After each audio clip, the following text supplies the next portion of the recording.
Midboss is a roguelike possession-based dungeon crawler where you can play as an imp who can possess the enemies you defeat and become stronger.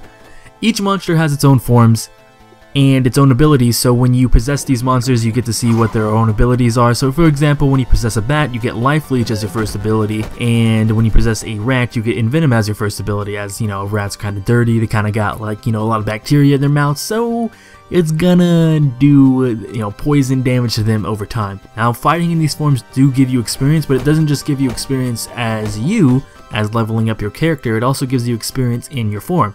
When you get experience in these forms, you eventually level up your forms and learn new abilities. For example, the bat learns dive attack as it levels up high enough, and it also learns other things such as like stat increasing abilities such as evasion or agility or something of the like. Now when you do max out your form, because forms do have a max level, you can permanently adapt it to your imp form, and when you do that, for example, I use the bat form to adapt onto my imp, and he turned green, but he also had the abilities of Life Leech and a dive attack, which is really cool. There is also armor, weapons, and accessories in the game that you can get from monsters that you can equip that further increase your stats. These items are acquired as you would think. You defeat monsters and oftentimes they drop items, or they drop potions or weapons or armors or accessories like I mentioned, and you can use those to equip and, you know, raise your stats and have a better chance of survival, do more damage or take less damage, and etc., or be sneakier, because sneakier comes around later in the game that I will mention. Movement is a little awkward as the WASD keys move you diagonally, and Q, R, Z, C I believe move you horizontally and vertically, which was a little weird to me at first, and I did start learning how to move properly, but when I learned that you can use the mouse to move instead, I was like, screw the keyboard, because it's a lot easier to move with the mouse than it is the keyboard. It is really awkward. It was hard to learn because I was like, okay, I'm moving diagonally, and then some rooms are straight rooms, so you can't move diagonally through them because you'll just run into the wall and you won't move anywhere. The game is currently floor by floor dungeon with increasing difficulties each floor.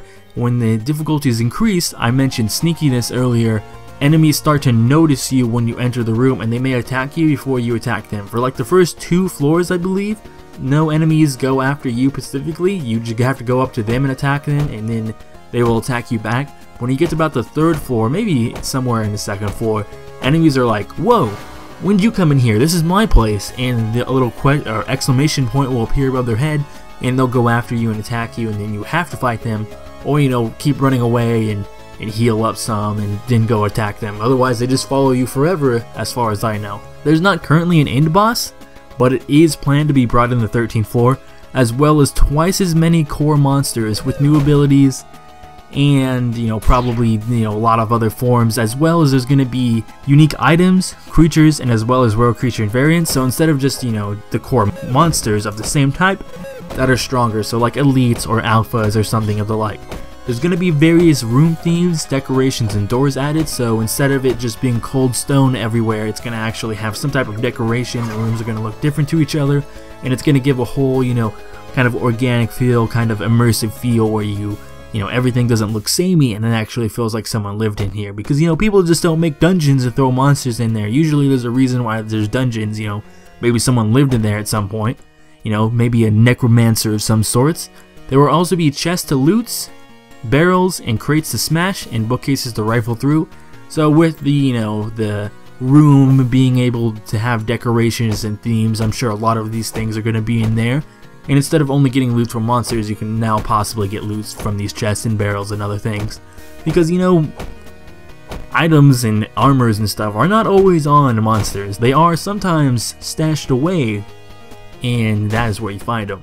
You will also be able to trade. You can pick up a lot of items throughout the game, but you can't really use them all because eventually you just find better items and you just kind of throw them out. But with trading, you'll be able to sell to a mysterious merchant that will be added into the game, which will probably give you money, and you can also use that money to either buy potions from them or other armors that might be an upgrade to you, which would be really nice because there's not really any use once you outgrade or upgrade your armor, because after the old armor, it's just kind of throw it on the ground because it's useless.